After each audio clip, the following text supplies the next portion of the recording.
In Georgia, jury selection began this week in the trial of 3 white men accused of murdering Ahmaud Arbery, the unarmed 25-year-old black man who was chased down and shot to death while out for a jog last year in the suburbs of Brunswick, Georgia. Many have compared his death to a modern-day lynching. A warning to our viewers and listeners. This segment contains graphic descriptions of violence. On February 23, 2020, Gregory McMichael and his son Travis McMichael saw Arbery jogging, grabbed guns, and pursued him in a pickup truck. Their neighbor, Roddie Bryan, joined the pursuit in his own truck, recording the video on a cell phone. The McMichaels claim they were attempting a citizen's arrest of Ahmaud Arbery. Travis McMichael fired 2 shots, killing Ahmaud.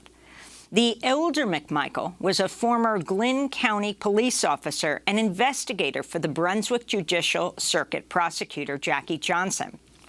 She was recently indicted for directing police not to arrest Travis McMichael and then steering the case to a sympathetic prosecutor. It was a 3rd prosecutor who ultimately filed the murder charges in the case after the video evidence became public, sparking widespread outcry. We're joined now by 2 guests. Lee Merritt is a civil rights attorney representing the family of Ahmaud Arbery, and Thea Brooks is the aunt of Ahmaud Arbery. She's been leading rallies outside the Glynn County courthouse in Georgia since Monday. I want to thank you so much, Thea Brooks, for being with us. Our deep condolences on the death of your nephew. I know he lived with you at the end of his life, and you've been monitoring closely what's happening this week in the courtroom. Can you talk about the kind of community support? People have come from all over the country to Brunswick to see what's happening in the courtroom. Well, first, let me clear up. He never lived with me. I heard you say that he lived with me, but he never lived with me, so I'm not sure where that came from. Sorry. But the support that has come to Brunswick has been amazing. People have rallied from all over the world to come and support and help be the eyes and ears to help focus on what's going on at hand and to help support us and push us through to get justice for Ahmaud. So I was wondering if you can talk about that level of support and what it means. I was just reading a story about how the judge was responding to the defense attorneys demanding that all the signs be taken down outside. The judge, noting the courthouse grounds are a public space, he suggested the objecting defense attorneys draft a legal motion, quote, walking me through the First Amendment rights you seek to infringe upon and how you intend to do this, he said. Can you tell us about the scene outside and the signs people are carrying, the T-shirts people are wearing, and why this, you feel, has captured the attention of so many? Well, the signs outside the courthouse are just merely what they are. There's signs that say justice for Ahmaud. There's signs that say find these men who killed Ahmaud guilty. And there's support signs. You see this so many other places. You saw it in Minneapolis. You saw it when Philando Castile was killed. You've seen it so many places. So I'm not understanding what the issue is here in Brunswick, Georgia. But I do understand that we face a lot of injustices here. And this is just another part of the injustices that we face. The signs are support. I don't see what the issue is. And these people came from Washington, Pennsylvania, Virginia, all over the world just to be here as support. So, you know, when they file these type of motions, it just makes me, you know, question our judicial system and the things that we're still facing today. Can you tell us about Ahmaud? Tell us who he was. Describe this young man who was cut down in the prime of his life. Ahmaud and I spent a lot of time together in his younger years, his infant, toddler years. As he got older, his mom, she moved to another part of Brunswick, and we kind of lost connection. A couple of months before Ahmaud was killed, we spent a lot of time together out at his house. His mom was working out in Texas. And so we never missed a beat. If I ran into him on his jog, if I saw him out at Blue Beacon where he was working, he was still bright young man. He had a beautiful smile. He was amazing. He always offered. He was a giver. He would see me and say, "Can I buy you lunch?" Or, "Do you have money? If not, I can give." And I would always tell him, "You keep your money, and I'll buy lunch." But he was just such an amazing young man. He was bright. He had a bright future. He had a dream. He loved to rap. He loved to spend time with his cousins who were like his brothers. He loved his brother and sister, but most of all, he loved his mom. His mom was everything to him. She was a jewel in his eyesight. And he was just an amazing young man. And that was something that they took away from us. You don't find many times where you can say that the younger people now that are coming up are just these remarkable people. And no matter what they do in their past, they still are great people. And Ahmaud was love. And that's all I can really say about him. He was love. He was that child that everybody would want. We also have Lee Merritt with us, attorney for the family of Ahmaud Arbery. Lee, this story is not often talked about as a story about law enforcement. They talk about three white men, right? The McMichaels, father and son team, and Roddie Bryan. But in fact, Gregory McMichael and his son Travis, who got in that pickup truck and hunted down Ahmaud and ultimately killed him. The elder McMichael was a former Glynn County police officer and investigator for the Brunswick Judicial Circuit prosecutor, Jackie Johnson. And she was recently indicted for directing police not to arrest the son and then steering the case to a sympathetic prosecutor. Can you take us through this prosecution? Lee Merritt? Yes. When you say take you through the prosecution, yes, I mean, talk about the connection to law enforcement and how long this took, actually, to bring charges and the final release of that video, amazingly, by the third man who's been arrested here. Sure. So in February of 2020, this all happened. It took 74 days before anyone was arrested, and that was only after one of the defendants decided that this video would help clear up some of the rumors that were going on about how Ahmaud was murdered. And so he released it under the direction of his attorney. He released it to a local radio station. By then, Wanda had been contacting the then appointed prosecutor in the case, which by the time that happened, we were on our third prosecutor, to get the case before a grand jury, to arrest these men. And when the video was released, the Georgia Bureau of Investigation got involved because of the national outcry. It went almost immediately viral. And then the dominoes began to fall. And the fact that Gregory McMichael was in law enforcement, was a police officer, was an investigator, and then that connection to Jackie Johnson, who herself, this Brunswick Judicial Circuit prosecutor, has just been charged. So Greg McMichael worked in law enforcement in Glynn County for decades. His most recent job that he had just retired from the year previously was an investigator for Jackie Johnson, the then Glynn County prosecutor, right after Ahmaud was murdered. Before he actually received medical care, Gregory McMichael was on the phone with his old boss, saying that he needed help.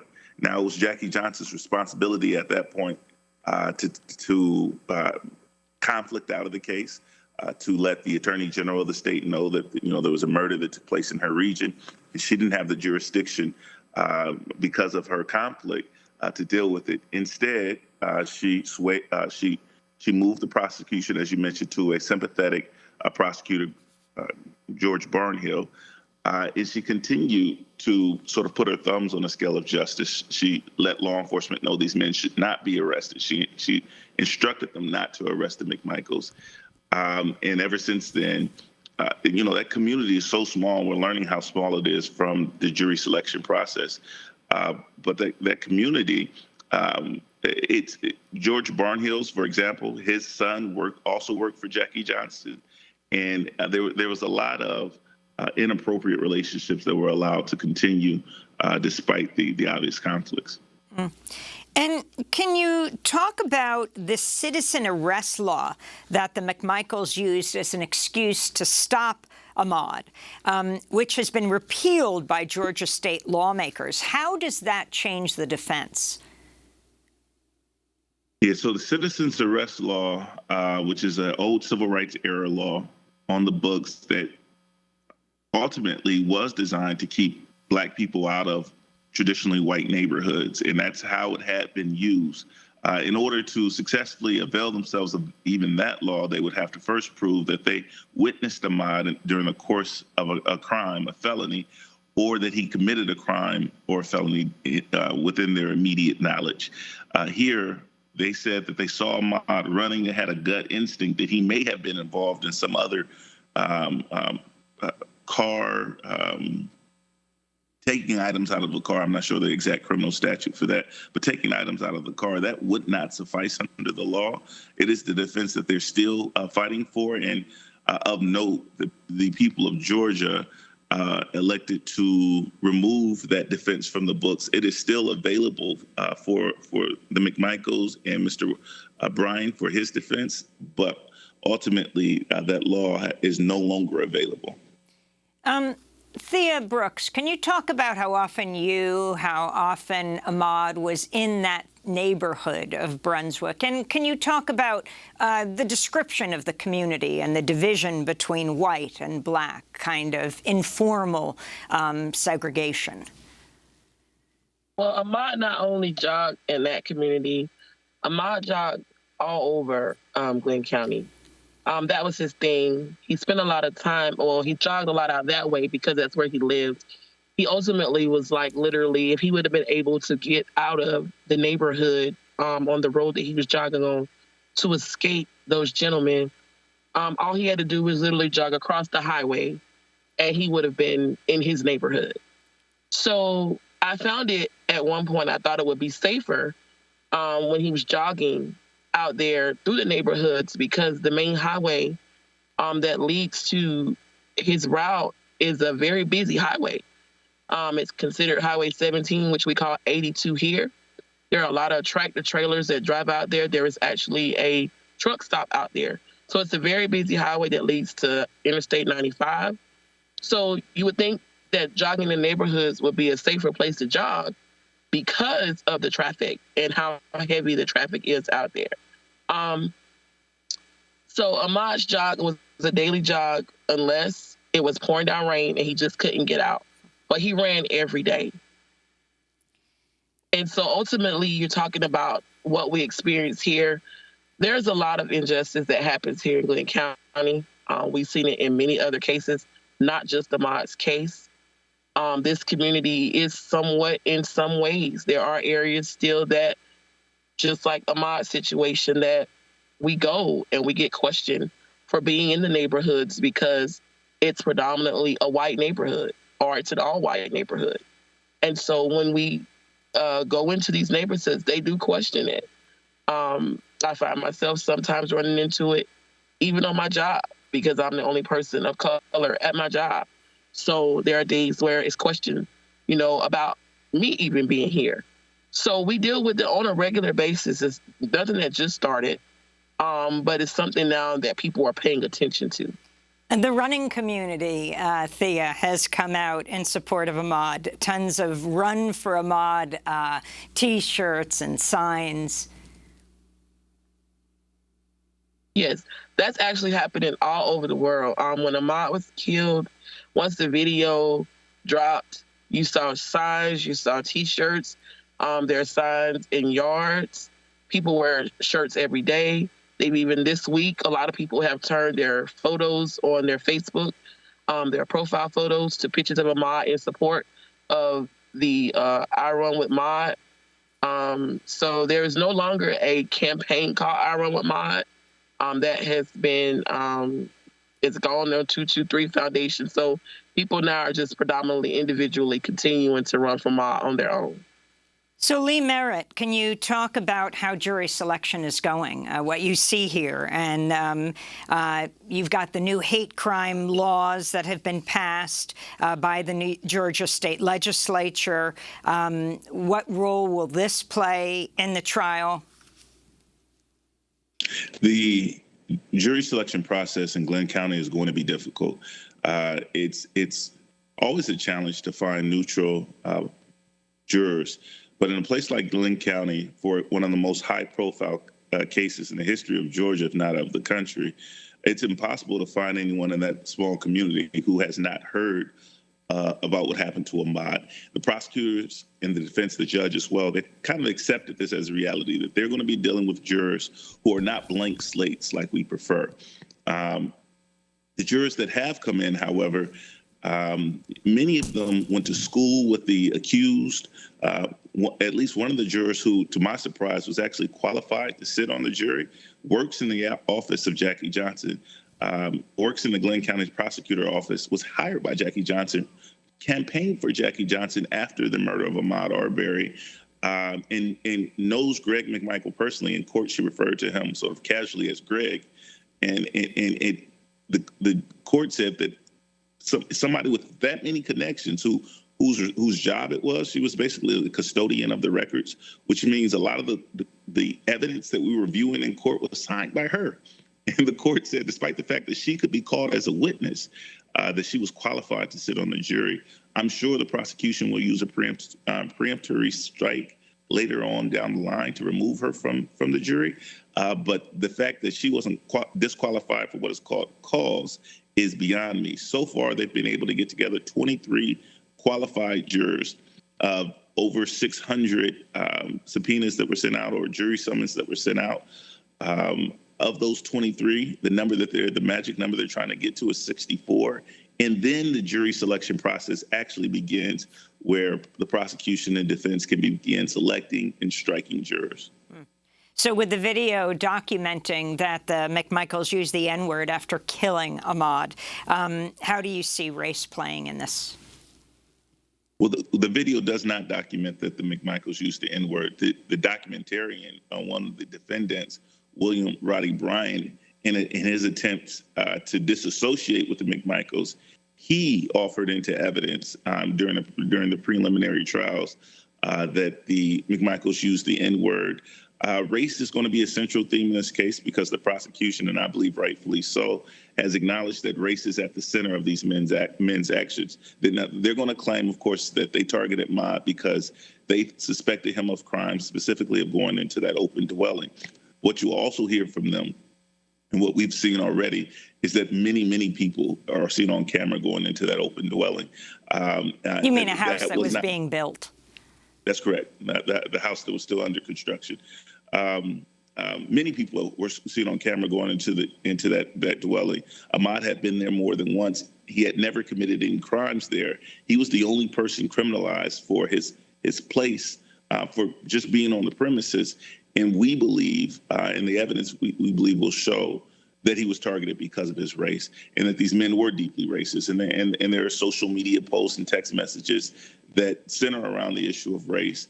And even after Ahmaud was killed, some of the banter that we see on social media between the McMichaels and the community was celebratory concerning the fact that they had killed a black man in that community. Well, I want to thank you so much for being with us, Lee Merritt, attorney for the family of Ahmaud Arbery, and thank you so much to Thea Brooks, aunt of Ahmaud Arbery, and again, our deepest condolences.